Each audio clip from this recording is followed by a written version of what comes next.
Welcome to BJ TV news. ముందుగా headlines చూద్దాం. వేములవాడకు నాణ్యమైన విద్యుత్ అందిస్తామన్న ఎమ్మెల్యే ఆది శ్రీనివాస్. విద్యుత్ మౌలిక వసతుల బలోపేతంతో ప్రజలకు లబ్ధి చేకూరుతుందని వ్యాఖ్య.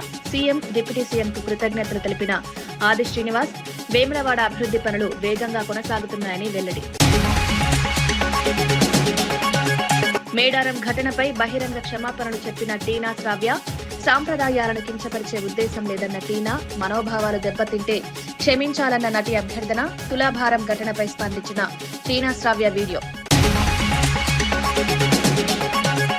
హామీలు అమలు చేయాలని విశాఖలో మహిళల భారీ నిరసన. కూటమి ప్రభుత్వంపై మహిళల్లో పెరుగుతున్న అసంతృప్తి.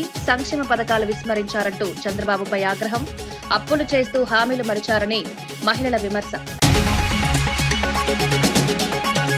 నిజామాబాద్ అభివృద్ధి పూర్తిగా కాంగ్రెస్ ఘనత అన్న మహేష్ కుమార్ గౌడ్. విద్యా సంస్థలతో జిల్లాకు భవిష్యత్ ఇచ్చింది కాంగ్రెస్ అని మత రాజకీయాలు మానుకుని అభివృద్ధి చెప్పాలన్న సవాల్. నిజామాబాద్ కార్పొరేషన్ పై కాంగ్రెస్ జెండా ఖాయమని ధీమా.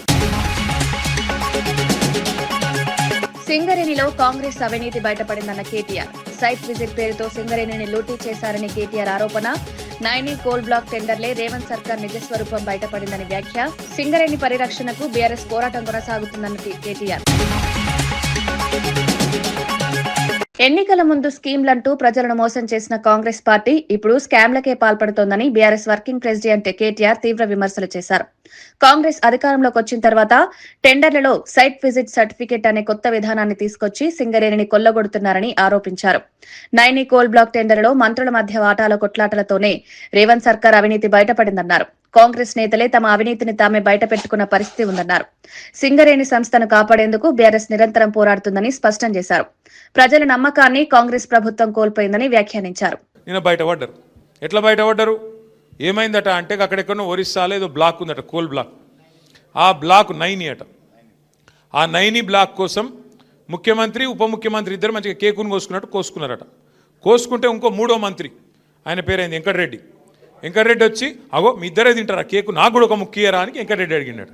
వెంకటరెడ్డి అడిగితే అగో నువ్వెట్లా అడుగుతావా నువ్వు అని చెప్పి ఆయన మీద ఉప ముఖ్యమంత్రి గారికి దగ్గరగా ఉండే ఛానల్లో ఒక స్టోరీ వేసిరు. ఈయన లంగ పనులు చేస్తుండు, దొంగ పనులు చేస్తుండే, ఏదో పనులు చేస్తుండని స్టోరీ వేసిరు. వేసేవరకు ఈయన తెల్లారి ప్రెస్ మీట్ పెట్టి కన్నీరు గార్చి ఓహో ఆహా ఆహా ఓహో నేడిసి ఈయన కూడా రజనీకాంత్ లెవెల్లో యాక్టింగ్ చేసి నన్ను కావాలంటే ఇసమిచ్చి చంపుర్రి కానీ ఇట్లా చేయకుండ్రి, నేను చాలా మంచోన్ని అని ఈయన యాక్టింగ్ చేసిండు. చేసే వరకు ముఖ్యమంత్రి ఏం చూసిండు, ఓ ఒక్క దెబ్బకు 2 పిట్టెలు దొరికేటట్టున్నాయి ఇలా అని చెప్పి ఇంకొక పేపర్ ఆయనకు చెప్పి వీళ్ళిద్దరి మీద రాపిచ్చిండు. రాపిచ్చే వరకు ఉప ముఖ్యమంత్రికి మండింది. అగో ఇట్లా చేస్తారు, నన్ను ఇంత మాట అంటావా, నన్ను నేను దోపిడీ చేస్తా అంటున్నావా, నువ్వు దోసుకుంటుందంతా నువ్వు, నీ కుటుంబం, నీ అన్నదమ్ములు, మమ్మల్ని అంటావా అని చెప్పి ఆయన ఉప ముఖ్యమంత్రి తెల్లారి రద్దు చేసి పారేసి. రద్దు చేసినాక ఏమైంది, మన నాయకుడు హరీష్ రావు గారు ఆయన ప్రెస్ మీట్ పెట్టిండు. అరే ఇది ఒకటే ఎట్లా రద్దు చేస్తావురా భయ్, మరి అన్ని ఇవన్నీ ఉన్నాయి, ఇవన్నీ కూడా రద్దు చేయని పెట్టిండు సింగరేణిలో. ఇప్పుడు ఇక కుడితిలో వాడు ఎలక లెక్క కొట్టుకుంటారు ఎక్కడోడు అక్కడ. ఒకటి స్విట్జర్లాండ్ వీకిండు, ఇంకోటి అటేటో వేయండు, ఇంకోటి ఇటేటో వేయండు, కానీ ఎవ్వడు తేలుగుట్టిన దొంగలేలు ఒక్కడు మాట్లాడతలేడు నిన్నటి నుంచి. ఏంద్రాబాయ్ అంటే ఇక డైవర్షన్ గేమ్ ఆడాలి. అక్కడ అట్లా మాట్లాడగానే దొరికిరుగా దొంగలు, ఇక వెంటనే నోటీస్, నడు హరీష్ రావు నువ్వు పోలీసుల ముంగట కూర్చో. దేనికి రాబాయి కూర్చున్నాడు అంటే 2 ఏళ్ళకి అదేదో కార్తీక దీపం సీరియల్ ఉంటుంది, దాని లెక్క నడుతుంది కథ. అది ఒడవది తెగది, రోజు ఒకటే కథ ధారావాహిక.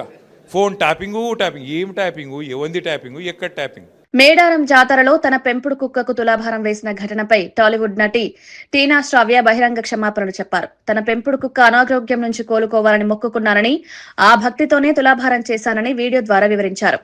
గిరిజన సాంప్రదాయాలను కించపరిచే ఉద్దేశం తనకు ఏమాత్రం లేదని స్పష్టం చేశారు. ఈ ఘటన వల్ల ఎవరి మనోభావాలైన దెబ్బతింటే క్షమించాలని ఆమె కోరారు. ఈ ఘటనపై పెద్ద ఎత్తున విమర్శలు రావడంతో స్పందించిన టీనా శ్రావ్య క్షమాపణలు చెప్పడం చర్చనీయాంశమైంది. భక్తుల భావోద్వేగాలను గౌరవించాల్సిన అవసరం ఉందని పలువురు అభిప్రాయపడుతున్నారు. అందరికీ నమస్కారం. నేను ఈ వీడియో క్లారిటీ ఇవ్వడానికి అండ్ క్షమాపణ తెలపడానికి చేస్తున్నాను. నేను పోస్ట్ చేసిన వీడియో వైరల్ అయ్యాక తెలిసింది అది కరెక్ట్ కాదు అని. యాక్చువల్లీ మా డాక్టర్ 12 years అండి, దానికి ట్యూమర్ సర్జరీ అయింది. అది రికవరీ అవ్వాలని నేను నా అమ్మని మొక్కుకున్నాను. సో అది రికవరీ అయింది, నడుస్తుంది. సో ఆ మొక్కు చెల్లించాలని మా డాగ్ని బంగారం తూకం వేయడం జరిగింది. సో అది నేను ప్రేమతో భక్తితో మాత్రమే చేశాను. నేను ఏం ఉద్దేశించి ఎవరిని కించపరచాలని చేయలేదు. మన మేడారం జాతర సాంప్రదాయం ప్రకారం, గిరిజనుల ఆచారాల ప్రకారం అది తప్పు అని నేను ఇప్పుడే తెలుసుకున్నాను. సో నేను చేసిన ఈ పొరపాటు వల్ల ఎవరైనా హర్ట్ అయి ఉంటే సారీ. అండ్ ఇలాంటి పొరపాట్లు మళ్ళీ జరగవు, అలాంటి తప్పు మళ్ళీ చేయను. నేను మన సాంప్రదాయాన్ని ఎప్పుడు గౌరవిస్తూనే ఉంటాను. ఈ విషయాన్ని ఇక్కడితో ముగించాలని మిమ్మల్ని అందరినీ సిన్సియర్గా కోరుతున్నాను. ఎన్నికల సమయంలో ఇచ్చిన హామీలను అమలు చేయాలంటూ విశాఖపట్నంలో మహిళలు భారీ నిరసనకు దిగారు. చంద్రబాబు నాయకత్వంలోని కూటమి ప్రభుత్వం హామీలను విస్మరించిందని మహిళలు ఆగ్రహం వ్యక్తం చేశారు. ఒకవైపు లక్షల కోట్ల అప్పులు చేస్తూ మరోవైపు ఖజానా ఖాళీ అంటూ తప్పించుకుంటున్నారని విమర్శించారు. మహిళా సంక్షేమ పథకాలు అమలు చేయడంలో ప్రభుత్వం పూర్తిగా విఫలమైందని ఆరోపించారు. ప్రజల సమస్యలపై స్పందించకుండా కాలం గడుపుతున్నారని నినాదాలు చేశారు. ఈ నిరసన రాజకీయంగా ప్రాధాన్యం సంతరించుకుంది. కూటమి ప్రభుత్వంపై మహిళల్లో అసంతృప్తి పెరుగుతోందని విశ్లేషకులు చెబుతున్నారు. 9 నెలల వాయిదాలు ఇవ్వాల్సినటువంటి విద్యా దీవెన ఇచ్చేటువంటి పరిస్థితి ఈ రోజు లేదు పూర్తిగాను. అంటే ఇవన్నీ చూసి ఈ రోజు మీరు ఏం చేస్తున్నారు? పేదలకు ఇచ్చిన హామీలన్నీ కూడా ఈ రోజు అమలు చేయకుండా సూపర్ 6లు అన్నారు, సూపర్ 7లు అన్నారు. ఏ ఒక్కటి కూడా అమలు అవుతున్నటువంటి పరిస్థితి ఈ రోజు రాష్ట్రంలో లేదు. మేము ఒకటే ఈ రోజు ప్రజల తరపున, పేద ప్రజల తరపున, నిరుద్యోగుల తరపున మేము చెప్తున్నది ఒకటే: పేదలకు అన్యాయం చేస్తే చూస్తూ ఊరుకోము. మీకు చేత కాకపోతే గద్దె దిగండి. ఏది చేయకుండా విద్యా కానుక లేదు, విద్యా దీవెన లేదు. అసలు ఏదైతే నిరుద్యోగ వృత్తి ప్రతి నెల 3,000 ఇస్తామన్నారో అది ఇవ్వడం లేదు. అంటే మీరు గవర్నమెంట్లోకి రావడానికి మొత్తం ఇష్టం వచ్చిన హామీలన్నీ చెప్పి జగన్మోహన్ రెడ్డి గారు అలాగ అబద్ధపు మాటలు చెప్పలేదు కాబట్టి ఈరోజు మేము ఇలా ఉన్నాం. మీరు ఇష్టం వచ్చిన మాటలు చెప్పి ఈరోజు గవర్నమెంట్లోకి వచ్చి ఇలాంటి వార్తలు రాయించి మీరు తీసుకున్న అప్పు ఏం చేస్తున్నారో తెలియట్లేదు. ఎవరి జోబుల్లోకి వెళ్తున్నాయో. గ్యాస్ సిలిండర్ అన్నారు, గ్యాస్ సిలిండర్ లేదు, ఏమీ లేదు, అది కూడా తుస్సుమనింది. ఇలాగ అనేక తప్పులు చేస్తున్నారు. ఖచ్చితంగా రానున్న రోజుల్లో ప్రజలు మీకు బుద్ధి చెప్పి 29లో మళ్ళీ జగన్మోహన్ రెడ్డి గారు వచ్చాక మళ్ళీ రాష్ట్రాన్ని మేము ఒక మంచి బాటలోకి తీసుకెళ్తాం. నిజామాబాద్ జిల్లా రూపురేఖలను మార్చిన ఘనత పూర్తిగా కాంగ్రెస్ పార్టీదేనని టీపీసీసీ అధ్యక్షుడు మహేష్ కుమార్ గౌడ్ అన్నారు. జిల్లాకు మెడికల్, ఇంజనీరింగ్, వ్యవసాయ కళాశాలలను తీసుకువచ్చి వేలాది మంది విద్యార్థుల భవిష్యత్తుకు బాటలు వేసిందని పేర్కొన్నారు. ఈ అభివృద్దే కాంగ్రెస్ ప్రభుత్వానికి సాక్ష్యమన్నారు. బీజేపీ నేతలు దేవుడి పేరుతో రాజకీయాలు చేయడం మానుకోవాలని హితవు పలికారు. మత విద్వేషాలు రెచ్చగొట్టి ఓట్లు అడగడం కాకుండా జిల్లాకు ఏం చేశారో చెప్పాలని సవాల్ విసిరారు. రానున్న ఎన్నికల్లో నిజామాబాద్ మున్సిపల్ కార్పొరేషన్ పై కాంగ్రెస్ జెండా ఎగురవేయడం ఖాయమని ధీమా వ్యక్తం చేశారు. కేవలం దేవుడి పేరు మీద కదా గెలిచింది. దేవుడు సెంటిమెంట్ పెట్టుకుని గెలిచి పనిచేసే కాంగ్రెస్ నాయకులు విమర్శిస్తే ప్రజలు ఊరుకోరు గాక ఊరుకోరు. నిజామాబాద్ పీఠం కాంగ్రెస్ జెండా ఎగరవేస్తాం. దమ్ము ధైర్యం ఉంది, పనిచేసే సత్తా ఉంది. మాకు ఇచ్చిన వాగ్దానాలను పూరిస్తా ఉన్నాం. నిజామాబాద్ కి ఇంజనీరింగ్ కళాశాల తీసుకొచ్చాం, 30 ఏళ్ల కళ. వ్యవసాయ కళాశాల తీసుకొచ్చాం. దాదాపు 600 కోట్ల రూపాయల విలువ చేసేటువంటి హ్యామ్ రోడ్లు తీసుకొస్తా ఉన్నాం. ఈ జిల్లాకి యూనివర్సిటీ తెచ్చిన ఘనత కాంగ్రెస్ పార్టీది. రాజశేఖర రెడ్డి గారి హయాంలో తెలంగాణ యూనివర్సిటీ వచ్చింది. బీఆర్ఎస్ కాల హయాంలో ఏదైనా వచ్చిందా? బీఆర్ఎస్ నాయకులు ఇక్కడ గెలిచి ఏమైనా తెచ్చారా జిల్లాకి? నిజామాబాద్ నగర ప్రజలు ఏమన్నా ఊరికే మోసపోయే ప్రజలా? విఘ్నులు ఆలోచిస్తారు. ఎవరు జిల్లాకి పనిచేస్తున్నారు, ఎవరు సేవ చేస్తా ఉన్నారు అన్ని గ్రహిస్తా ఉన్నారు. ఏం తెచ్చారు మీరు? నిజామాబాద్ జిల్లాకి మెడికల్ కళాశాల తీసుకొచ్చిన ఘనత కాంగ్రెస్ పార్టీది. రాజశేఖర రెడ్డి గారు, రోషా గారు, కిరణ్ కుమార్ రెడ్డి గారు ముఖ్యమంత్రి ఉన్నప్పుడు మెడికల్ కళాశాల వచ్చింది. రాజశేఖర రెడ్డి గారు ముఖ్యమంత్రి ఉన్నప్పుడు తెలంగాణ యూనివర్సిటీ వచ్చింది. ఇలా రేవంత్ రెడ్డి గారు ముఖ్యమంత్రి ఉన్నప్పుడు అగ్రికల్చర్ కళాశాల వచ్చింది, ఇంజనీరింగ్ కళాశాల వచ్చింది, పాలిటెక్ కళాశాల ఆధునికరించాం. ఏం చేశారని ఓట్లాడుతారు మీరు? అరే ఇలా బీదవారికి పనిచేస్తుంది కాంగ్రెస్. నాణ్యమైన విద్యుత్ సరఫరా కోసం ప్రభుత్వం అనేక చర్యలు చేపడుతోందని వేములవాడ ఎమ్మెల్యే విప్ ఆది శ్రీనివాస్ తెలిపారు. వేములవాడ నియోజకవర్గ అభివృద్ధికి సహకరిస్తున్న ముఖ్యమంత్రి రేవంత్ రెడ్డి, ఉప ముఖ్యమంత్రి భట్టి విక్రమార్క, ఇన్ఛార్జ్ మంత్రి తుమ్మల నాగేశ్వరరావు, మంత్రి అడ్లూరి లక్ష్మణ్ కు కృతజ్ఞతలు తెలిపారు. విద్యుత్ మౌలిక వసతుల బలోపేతంతో రైతులు, ప్రజలకు లబ్ధి చేకూరుతుందన్నారు. నియోజకవర్గంలో అభివృద్ధి పనులు వేగంగా కొనసాగుతున్నాయని పేర్కొన్నారు. తెలియజేస్తూ నాణ్యమైన కరెంటు అందివ్వడానికి, లో వోల్టేజ్ సమస్యలు తీర్చడానికి చేపట్టే కార్యక్రమంలో భాగంగా అదేవిధంగా వేముల నియోజకవర్గంలో ఈ 3 మండలాలు కలుపుకుంటే 12 ప్రాంతాల్లో కూడా సబ్ స్టేషన్లు వారు అడగగానే లో వోల్టేజ్ సమస్య ఉందంటే ఇవ్వడం జరిగింది. ఈ సందర్భంగా ఆ అంశంలో కూడా వారికి ప్రత్యేకంగా ధన్యవాదాలు తెలియజేస్తూ మరి ధర్మపూర్ లక్ష్మీనరసింహస్వామి చెంతన ఉన్నాం, పాదాల చెంతన. నా నియోజకవర్గం రాజన్న పాదాల చెంతన నా నియోజకవర్గంలో దక్షిణ కాశీగా పేరుగాంచిన ఆలయానికి కూడా అభివృద్ధి పత్రంలో తీసుకొని పోనున్నప్పుడు గౌరవ ముఖ్యమంత్రి రేవంత్ రెడ్డి గారు, భట్టి విక్రమార్క గారు, తుమ్మల నాగేశ్వరరావు, లక్ష్మణ్ కుమార్ గారు కూడా అప్పుడు విప్పు ఉండ్రి వారి సహకారం, అందరి గౌరవ ఎమ్మెల్యే సహకారం తీసుకొని భట్టి విక్రమార్క గారిని మొదటిసారి కలిసినప్పుడు 50 కోట్లు 2023-24 బడ్జెట్లో పెట్టడం, వారి సహకారం సంపూర్ణంగా ఉండాలని చెప్పి ఈ వేదిక ద్వారా భట్టి విక్రమార్క గారిని, అదేవిధంగా జిల్లా ఇన్ఛార్జ్ మంత్రి వాళ్ళు తుమ్మల నాగేశ్వర గారిని కూడా కోరుతూ మాకు సహకారం మా నియోజకవర్గానికి అందిస్తున్న సందర్భంలో ఈ వేదిక ద్వారా మరోసారి వారికి ధన్యవాదాలు తెలియజేస్తూ దేశంలోనే తెలంగాణ రాష్ట్రం ఆదర్శంగా నిలిచేలా ప్రజాప్రభుత్వం పనిచేస్తోందని మంత్రి తుమ్మల నాగేశ్వరరావు అన్నారు. ఆర్థిక సవాళ్లు ఉన్నప్పటికీ ముఖ్యమంత్రి రేవంత్ రెడ్డి, ఉప ముఖ్యమంత్రి భట్టి విక్రమార్క నాయకత్వంలో అన్ని శాఖలను సమన్వయం చేస్తూ ప్రభుత్వం ముందుకు సాగుతోందన్నారు. వ్యవసాయం, మార్కెటింగ్, సహకార రంగాలు, చేనేత, టెక్స్టైల్స్ విభాగాల్లో సంస్కరణలు అమలు చేస్తున్నామన్నారు. ప్రజల అవసరాలకు అనుగుణంగా విధానాలు రూపొందిస్తున్నామని పేర్కొన్నారు. సంక్షేమం, అభివృద్ధి రెండింటినీ సమపాలలో అమలు చేయడమే ప్రభుత్వ లక్ష్యం. కాంగ్రెస్ ప్రభుత్వం ప్రజల పక్షాన నిలబడి పనిచేస్తోందని తుమ్మల స్పష్టం చేశారు. ఈ వ్యాఖ్యలు రాజకీయంగా ప్రాధాన్యం సంతరించుకున్నాయి. వీళ్ళు 2 లక్షల రుణమాఫీ అన్నారు, యాడున్నాయి, మనం అంతా సున్నా చేసి పెట్టాం కదా, ఇవ్వలేరులే, దాని గురించి మనం దెబ్బలాడదాం అనుకున్నారు. పాపం ఆయన ఎక్కడ తెచ్చిండో ఎట్లా తెచ్చిండో భగవంతుడికి తెలియాలి. 2 లక్షలు అంటే 2 లక్షలు.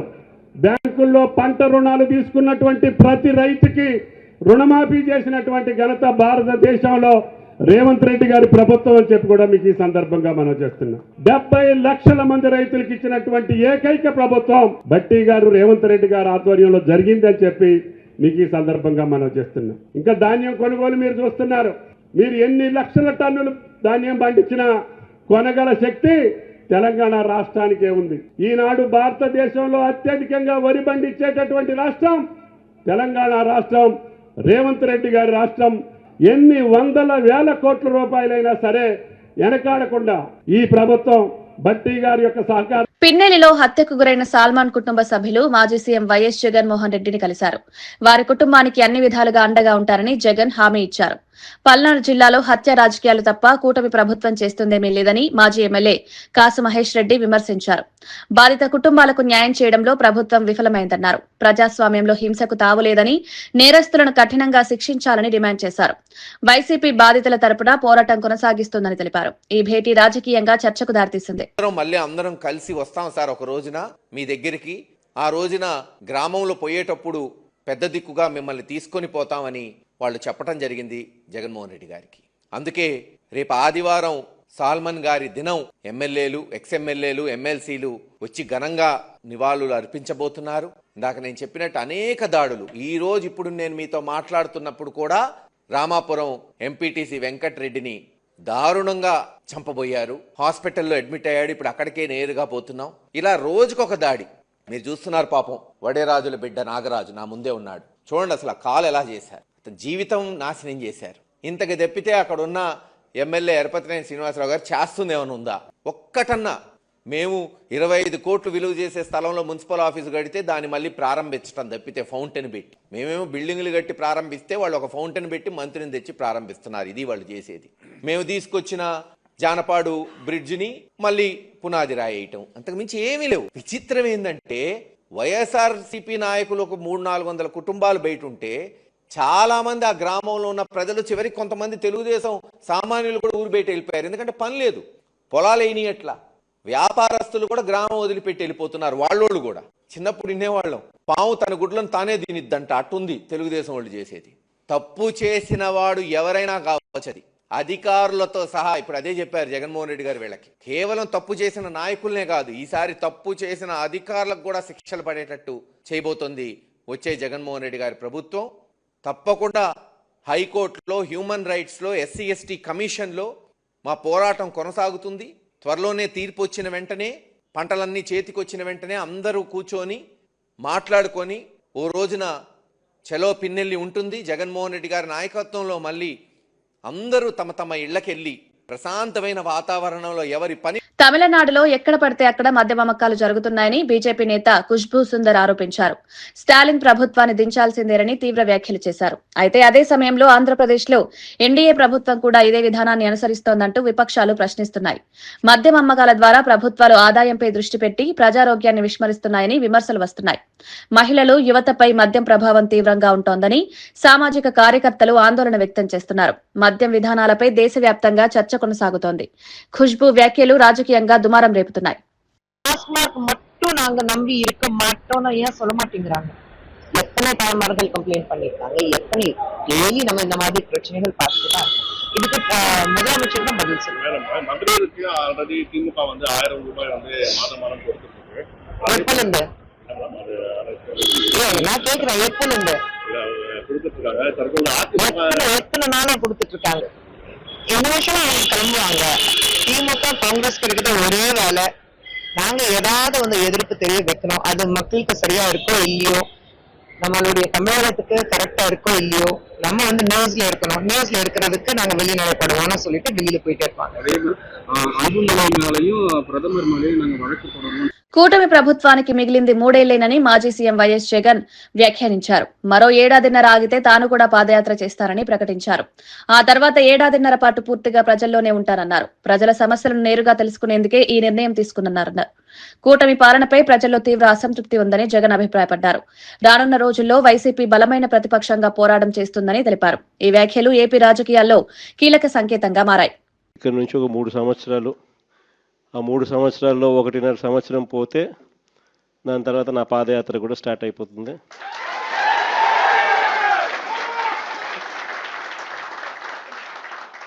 దాని తర్వాత మరో 1.5 సంవత్సరం నేను కూడా ప్రజలతోనే రోడ్ల మీదే ప్రజల్లోనే మమేకమవుతూ ఆ ప్రయాణం కొనసాగుతుంది. ఇది మరీ ముఖ్యంగా ఎందుకు చెప్పాల్సి వస్తూ ఉంది అంటే, ఈరోజు పరిపాలన చాలా అంటే చాలా అన్యాయంగా జరుగుతూ ఉంది.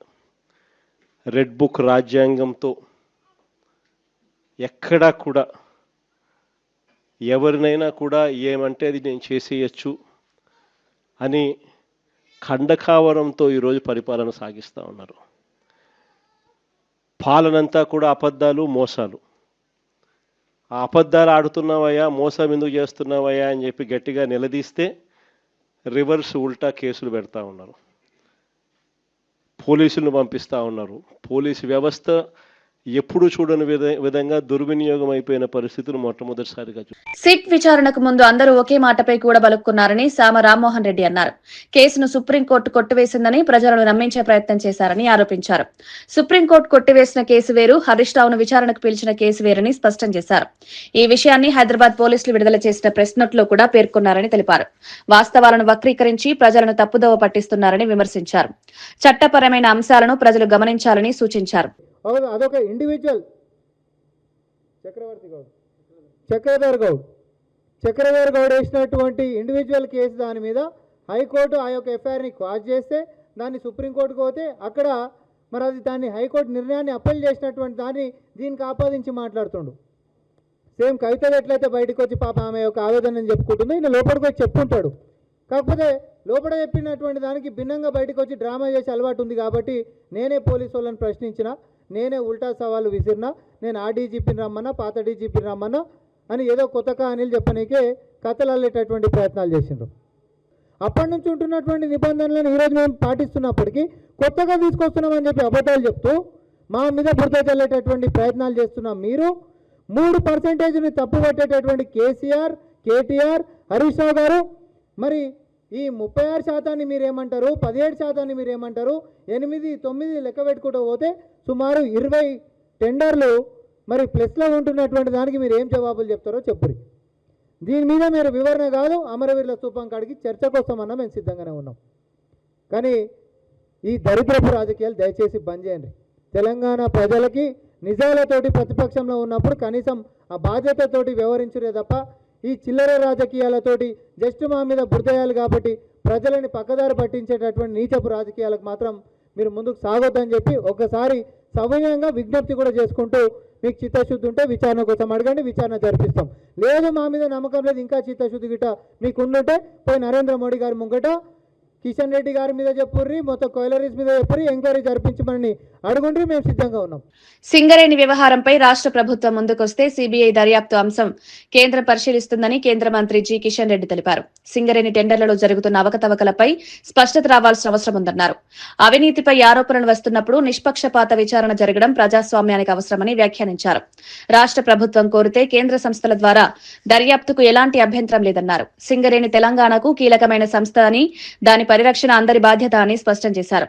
ఈ వ్యాఖ్యలు రాష్ట్ర రాజకీయాల్లో చర్చకు దారితీశాయి. సింగరేణి అంశం మరింత వేడెక్కే అవకాశాలు కనిపిస్తున్నాయి. సింగరేణిని విధ్వంసం చేస్తా ఉన్నాయి. ఎంతసేపు తమ అవినీతి అక్రమాలకు సింగరేణి ఒక బంగారు బాతుగా వాడుకుంటూ మరి సింగరేణి కార్మికుల రక్తాన్ని, సింగరేణి కార్మికుల చెమటను దోచుకుంటున్న విషయాన్ని కూడా ఈ సందర్భంగా మనియేస్తా ఉన్నాను. దానికి ట్రాన్స్పోర్ట్ ఉందా, క్లియరెన్సెస్ ఉన్నాయా, కనెక్టివిటీ ఉందా తెలియకుండా మరి టెండర్లో పాల్గొంటే టెండర్ల ప్రక్రియ పూర్తయిన తర్వాత అటు ప్రభుత్వానికి గాని ఇటు కంపెనీలకు గాని ఇబ్బందులు వస్తాయి. దాని కారణంగా కోల్ ప్రొడక్షన్ లేట్ అవుతుందన్నటువంటి దృక్పథంతో కేంద్ర ప్రభుత్వము సైట్ విజిట్ చేసి సెల్ఫ్ డిక్లరేషన్ చేయాలని నిబంధన పెట్టాం. దానికి సెల్ఫ్ డిక్లరేషన్ బదులు సింగరేణి ఈరోజు సర్టిఫికెట్ ఇస్తుంది అనేటువంటి నిబంధన పెట్టి వాళ్ళకు నచ్చిన వాళ్ళకే విజిట్ సర్టిఫికెట్ ఇచ్చినట్టు మిగతా వాళ్ళకి ఇవ్వకుండా ఉండేటట్టు ఇందులో అనేక రకాల ఆరోపణలు ఈరోజు పత్రికల్లో ప్రచార సాధనాల్లో వస్తూ ఉన్నాయి. సిబిఐ దర్యాప్తు చేయడానికి రాష్ట్ర ప్రభుత్వం ముందుకు వస్తే, రాష్ట్ర ప్రభుత్వం ప్రతిపాదిస్తే తప్పకుండా ఈ విషయంలో కేంద్రం పరిశీలిస్తుందనే విషయాన్ని ఈ సందర్భంగా మనవిస్తున్నాం. ఒక్క నైని కోల్ బ్లాక్ కాదు, యావత్తు సింగరేణిలో జరుగుతున్నటువంటి అక్రమాల మీద చర్చ జరగాల్సిన అవసరం. సింగరేణి భవిష్యత్తును రక్షించుకున్నటువంటి దృక్పథంలో సింగరేణి కార్మికుల యొక్క భవిష్యత్తును రక్షించే విషయంలో పూర్తి స్థాయిలో దర్యాప్తు జరగాల్సినటువంటి అవసరం ఉందని చెప్పి నేను కేంద్ర మంత్రిగా భావిస్తా ఉన్నాను. కాకినాడ జిల్లా కోటనందూరు మండలం అల్లిపూడిలో జరిగిన టీడీపీ కార్యకర్త లాలం బంగారయ్య హత్య కేసులో పోలీసులు 12 మంది నిందితులను అరెస్టు చేశారు. వైసీపీ శ్రేణుల దాడిలో బంగారయ్య ప్రాణాలు కోల్పోయారని పోలీసులు తెలిపారు. ఈ నెల 16న జరిగిన ఈ ఘటనలో మరో 2 తీవ్రంగా గాయపడ్డారు. నిందితులను రోడ్డుపై నడిపించుకుంటూ తీసుకువెళ్లి తునిలో కోర్టులో హాజరుపరిచారు. పార్టీల మధ్య ఆధిపత్య పోరులో భాగంగానే ఈ హత్య జరిగిందని పోలీసులు వెల్లడించారు. ఈ ఘటనతో జిల్లాలో ఉద్రిక్త పరిస్థితులు నెలకొన్నాయి. రాజకీయ హింసకు తావులేదని, శాంతి భద్రతలు కాపాడేందుకు కఠిన చర్యలు తీసుకుంటామని పోలీసులు తెలిపారు.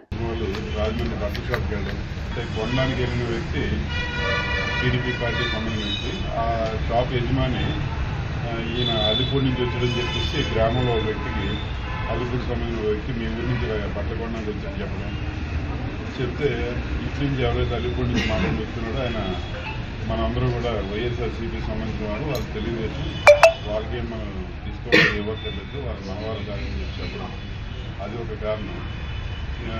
ఇలాగే ఇది కాకుండా అంటే గ్రామాల్లో మీకు తెలిసిందే, ఒక పార్టీ అధికారులు ఉన్నప్పుడు ఆ పార్టీ సంబంధించిన వాళ్ళంతా కూడా ఆధిపత్యం చెలాయిస్తుంది. ఎప్పుడైతే గవర్నమెంట్ రూలింగ్ మారిందో పాత ఎవరైతే ఆధిపత్యం చెలాయించారో వాళ్ళంతా కూడా దాన్ని తట్టుకోలేక అదొక జనసీలా ఫీల్ అవ్వడం, లేకపోతే మనసులో కక్షలు పెంచుకోవడం, ఇవన్నీ కూడా గ్రామాల్లో జరుగుతుంది. ఇప్పుడైతే ఆ రకంగా కక్ష పెంచుకోవడం వల్ల ఈ హత్య.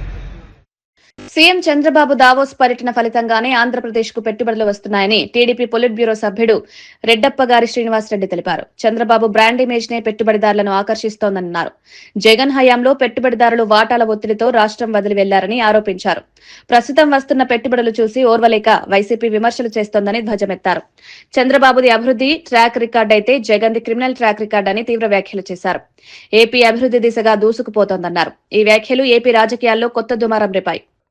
భూ ఆక్రమణలు, పెట్టుబడిదారులందరినీ బెదిరించి రియల్ ఎస్టేట్ వ్యాపారులందరినీ దళారులుగా మార్చి అక్కడున్న గతంలో 2019-24 మధ్య ఎన్నికైన ప్రజాప్రతినిధులు అందరూ, ఎమ్మెల్యేలు, ఎంపీలందరూ కూడా భూ కబ్జాలు చేసి ప్రజలను భయభ్రాంతులు గురి చేసి విశాఖపట్నాన్ని నాశనం చేసిన మీరు ఈరోజు విశాఖపట్నంలో జరుగుతున్న అభివృద్ధి చూసి ఓర్చలేక చంద్రబాబు నాయుడు గారి మీద, లోకేష్ గారి మీద వ్యాఖ్యలు చేస్తారు. ఇంకో నాయకుడు సతీష్ రెడ్డి గారు మాట్లాడుతున్నారు. చంద్రబాబు నాయుడు గారు, లోకేష్ గారు విదేశాలకు పోతే ఎక్కడికి పోతున్నారో చెప్పట్లేదంట. మీకు చెప్పిపోవాలా? వాళ్ళంతా ఎక్కడికి పోతున్నారో మీకు చెప్పి అడ్రస్లన్నీ చెప్పిపోవాలన్నా? రాష్ట్ర ప్రజలకు జవాబుదారీ మేము. అంతేగాని ప్రతి వ్యక్తి కూడా ప్రశ్నించే స్థాయి, చంద్రబాబు నాయుడు గారిని, లోకేష్ గారిని ప్రశ్నించే స్థాయి మీకు లేదు. ఒక్కసారి మీరు మీ స్థాయిని గుర్తించుకొని మాట్లాడాలి. ఎన్టీఆర్ విగ్రహంపై రాజకీయ దురుద్దేశంతో వైసీపీ చిల్లర రాజకీయాలు చేస్తోందని బీసీ సంక్షేమ శాఖ మంత్రి సవిత ఆరోపించారు. ఫేక్ ఐడీలతో సోషల్ మీడియాలో తప్పుడు ప్రచారం చేస్తోందని మండిపడ్డారు. నిజమైన రాయలసీమ ద్రోహి జగన్ అని వ్యాఖ్యానించారు. తెలుగు గంగతో రాయలసీమకు నీరిచ్చిన ఘనత ఎన్టీఆర్దైతే పట్టిసీమ ద్వారా నీళ్లందించిన చరిత్ర చంద్రబాబుదని గుర్తు చేశారు. గురు శిష్యులైన కేసీఆర్, జగన్ పాలనలోనే రాయలసీమకు తీరని నష్టం జరిగిందని విమర్శించారు. రాయలసీమ ప్రజలకు నష్టం చేసిన జగన్ నీతులు మాట్లాడడం విడ్డూరమని ఎద్దేవా చేశారు. చేస్తున్నారని చెప్తున్నారు. అది వాళ్ళ దృష్టికి మాత్రమే ఉంటుంది. అన్న నందమూరి తారక రామారావు గారి విగ్రహం ఏర్పాటుకు ప్రజలు స్వచ్ఛందంగా ఒక ట్రస్ట్ ద్వారా ఏర్పాటు చేసి పెడుతున్నామన్న విషయం కూడా మీకు తెలియజేస్తున్నాం. ఎందుకంటే మరి వారికి అలవాటు ప్రజల సొమ్ముతో కట్టిన ప్రజావేదిక కూల్చటం జగన్మోహన్ రెడ్డి గారికి అలవాటు. ప్రజల సొమ్ముతో ప్యాలెస్లు కట్టుకోవడం జగన్మోహన్ రెడ్డి గారికి అలవాటు. ప్రజల సొమ్ముతో ఆయనకు రంగులు పిచ్చి ఎక్కువ. ఫోటోలు వేయించుకోవడం, సర్వే రాళ్ల పైన కూడా ఆయన ఫోటోలు వేయించుకోవడం, పాసుబుక్కుల పైన ఆయన ఫోటోలు వేయించుకోవడం, పిల్లల స్కూలు బ్యాగుల పైన కూడా ఆయన ఫోటోలు వేయించుకొని ప్రజల సొమ్ము దుర్వినియోగం చేసిన వ్యక్తి జగన్మోహన్ రెడ్డి గారు. కాబట్టి ఆయనకి ఆ ఆలోచన ఉంటుంది. కూటమి ప్రభుత్వానికి ఆ ఆలోచన లేదు. ప్రజల సొమ్ముని ప్రజలకే వాడుతామే తప్ప మరి దుర్వినియోగం చేయది ఈ కూటమి ప్రభుత్వం, మాన్యశ్రీ ముఖ్యమంత్రి చంద్రబాబు నాయుడు గారు అన్న విషయం కూడా మీకు తెలియజేస్తున్నాం. వార్తలు ముగించే ముందు ముఖ్యాంశాలు మరోసారి. వేములవాడకు నాణ్యమైన విద్యుత్ అందిస్తామన్న ఎమ్మెల్యే ఆది శ్రీనివాస్. విద్యుత్ మౌలిక వసతుల బలోపేతంతో ప్రజలకు లబ్ధి చేకూరుతుందని వ్యాఖ్య. సీఎం, డిప్యూటీ సీఎంకు కృతజ్ఞతలు తెలిపిన ఆది శ్రీనివాస్. వేములవాడ అభివృద్ది పనులు వేగంగా కొనసాగుతున్నాయని వెల్లడి. మేడారం ఘటనపై బహిరంగ క్షమాపణలు చెప్పిన టీనా శ్రావ్య. సాంప్రదాయాలను కించపరిచే ఉద్దేశం లేదన్న టీనా. మనోభావాలు దెబ్బతింటే క్షమించాలన్న నటి అభ్యర్థన. తులాభారం ఘటనపై స్పందించిన టీనా శ్రావ్య వీడియో. హామీలు అమలు చేయాలని విశాఖలో మహిళల భారీ నిరసన. కూటమి ప్రభుత్వంపై మహిళల్లో పెరుగుతున్న అసంతృప్తి. సంక్షేమ పథకాలు విస్మరించారంటూ చంద్రబాబుపై ఆగ్రహం. అప్పులు చేస్తూ హామీలు మరిచారని మహిళల విమర్శ. నిజామాబాద్ అభివృద్ది పూర్తిగా కాంగ్రెస్ ఘనత అన్న మహేష్ కుమార్ గౌడ్. విద్యా సంస్థలతో జిల్లాకు భవిష్యత్ ఇచ్చింది కాంగ్రెస్ అని. మత రాజకీయాలు మానుకుని అభివృద్ది చెప్పాలన్న సవాల్. నిజామాబాద్ కార్పొరేషన్ పై కాంగ్రెస్ జెండా ఖాయమని ధీమా. సింగరేణిలో కాంగ్రెస్ అవినీతి బయటపడిందన్న కేటీఆర్. సైట్ విజిట్ పేరుతో సింగరేణిని లూటీ చేశారని కేటీఆర్ ఆరోపణ. నైనీ కోల్ బ్లాక్ టెండర్లే రేవంత్ సర్కార్ నిజస్వరూపం బయటపడిందని వ్యాఖ్య. సింగరేణి పరిరక్షణకు బీఆర్ఎస్ పోరాటం కొనసాగుతుందన్న కేటీఆర్. ఇవి ఈనాటి వార్తా విశేషాలు. మరో బులెటిన్లో మళ్లీ కలుద్దాం. నమస్కారం.